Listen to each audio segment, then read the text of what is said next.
Olá a todos, sejam bem-vindos ao canal Les Misérables Francs-Maçons. Meu nome é Vinícius Anaya.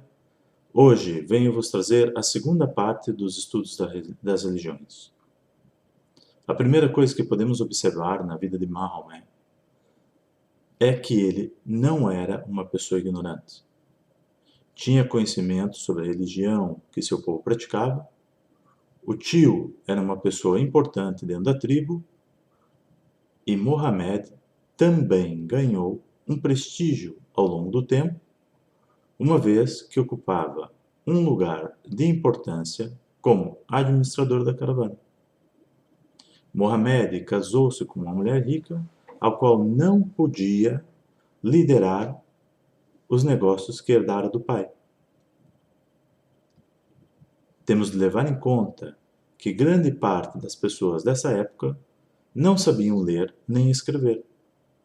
Logo, para ocupar o lugar que Mohamed ocupava, o domínio da escrita e do cálculo deveriam ser tomados. Essa era a vida que Mohamed usufruía antes de invocar o arcanjo Gabriel. Aqui é que se torna mais do que evidente que Mohamed tinha um conhecimento da religião cristã da sua época e da religião judaica. Temos aqui, sem qualquer sombra de dúvida, que foi intencional o isolamento, com a intenção de invocar o arcanjo. Agora, tenham em atenção a idade de Mohamed quando invocou o arcanjo Gabriel. Mohamed recebeu a instrução em uma noite, cercado pelas trevas. Mohamed começa a espalhar a mensagem de Deus através da poesia, que mais tarde vem inspirada em música. Devido à própria tribo não aceitar os seus ensinamentos, Mohamed vem dizer que Deus deseja que se inicie uma guerra contra as outras divindades. Passado algum tempo, após que Mohamed ter iniciado a sua pregação, o que podemos ver é que inicia-se dentro da sua comunidade um conflito onde pai contra filho, família contra família, vizinhos contra vizinhos, inicia-se assim, por assim dizer, uma separação na sociedade, chegando ao ponto de ser proibido o casamento e a troca com praticantes do Islã. Após a morte do tio, que tanto protegia Mohamed, a vida de Mohamed estava em risco, sendo obrigado a procurar um refúgio fora de Meca. Temos de ter em atenção que dentro do Alcorão não existe qualquer registro a dizer que Maomé tenha nascido em Meca. Mas antes, novamente ele invoca o arcanjo Gabriel, que o leva até Jerusalém. Por que o arcanjo Gabriel levaria Maomé até Jerusalém? Onde ele entende que deve deixar Meca. Nessa viagem, em busca de um lugar seguro, leva-o a Medina, onde é aceito pela tribo local. É finalmente nesse ponto que a consolidação do Islã irá acontecer. O interessante também de se notar é que Maomé, abre parênteses, não Deus, fecha parênteses, estava a criar e a definir a religião. Como, por exemplo, o chamamento para oração, que inicialmente foi cogitado ser como no judaísmo, através do corno de um animal, ou copiar o cristianismo, utilizando-se de um sino. A procura de uma identidade única para o Islã levou-o a definir que deveria de ser um homem jovem, a fazer o chamado para oração. Outra particularidade está no fato de que Mohammed define que não devem orar virado para Jerusalém, como foi feito durante muito tempo, mas sim para Meca. Aqui torna-se claro o rancor e o desejo de conquistar Meca, a cidade de onde ele teve de fugir. Torna-se claro a necessidade de revanche por parte de Mohammed. De exilado passou a líder religioso e político, abre parênteses, com o domínio de todo o plano social de Medina, fecha parênteses. Ao ver o crescimento da comunidade de forma sustentável, entre aspas, Deus comanda Mohammed a iniciar a sua jihad. Jihad, todos nós sabemos bem os resultados da jihad, apesar que tentam nos convencer que jihad não é fazer guerra, mas sim combater o inimigo utilizando-se dos mesmos métodos. Temos aqui claramente olho por olho, dente por dente. Se jihad não significa promover a guerra, a questão que eu coloco é: por que razão Mohammed utilizou-se de um hábito comum entre os povos muçulmanos da sua época, onde dizia que a melhor defesa é o ataque. Defender é atacar quando não houve provocação? Penso que já temos pontos o suficiente para questionar o caminho do Islã. Ainda acrescento mais duas coisas que pode ser aqui mencionado, entre muitas outras situações insólitas nesse caso, como por exemplo o fato da mulher de Mohammed não poder participar da gestão da herança recebida do pai. Mohammed um dia vem dizer que recebeu uma mensagem de Deus ao qual dava essa permissão para que as mulheres com herança pudessem, a partir desse ponto, gerir as respectivas heranças.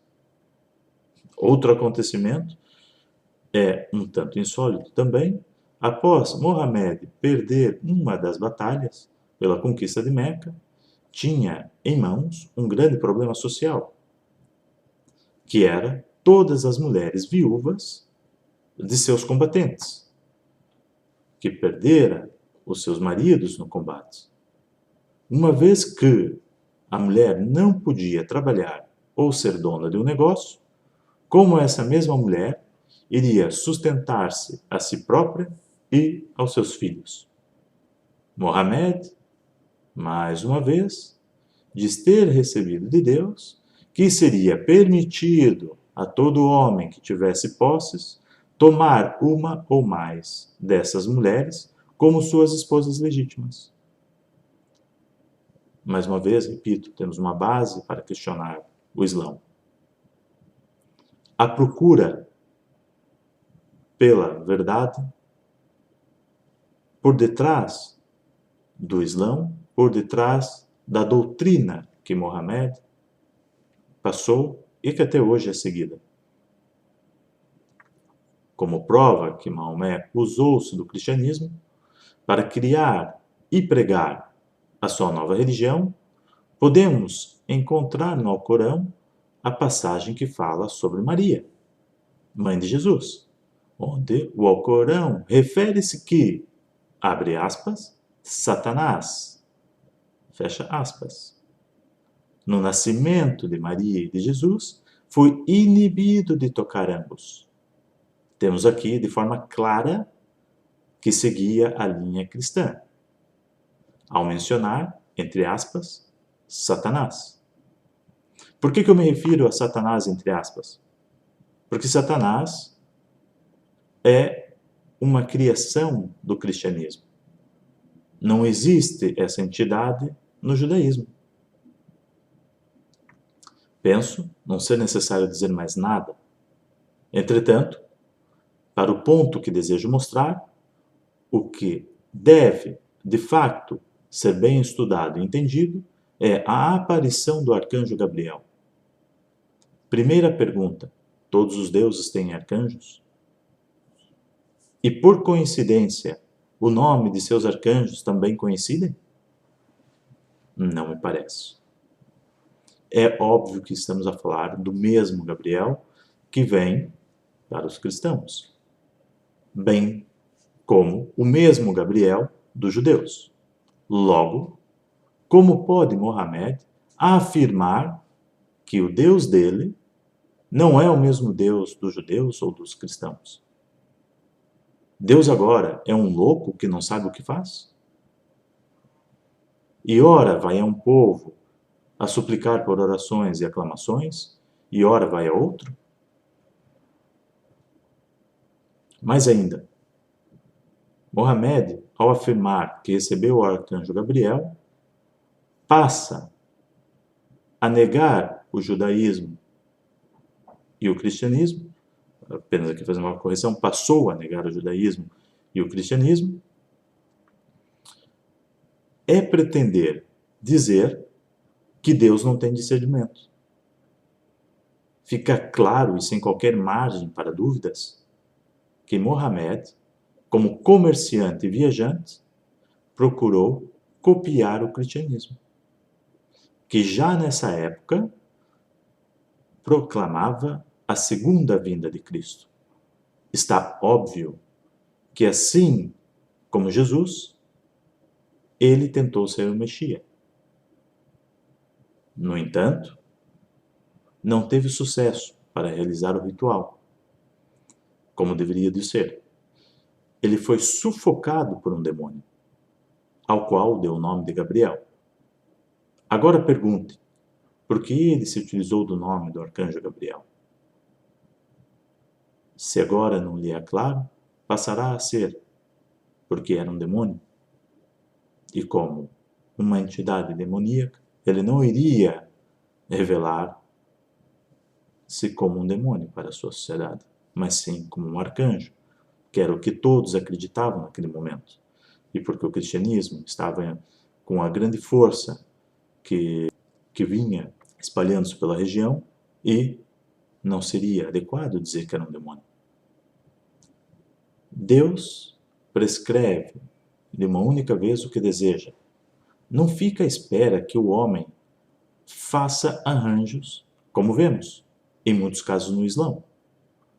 Para vocês que seguem o profeta, que apenas recebeu a presença de um demônio, para a vossa salvação só lhe restam uma única coisa: respeitem o feminino, com fervor e alegria dentro de vós.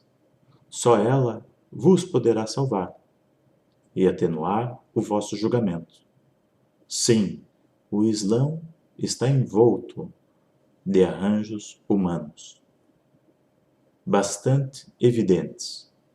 Somente alguém possuído por um demônio poderia atentar contra Deus, como se Deus mudasse suas ideias e planos, assim como o homem faz.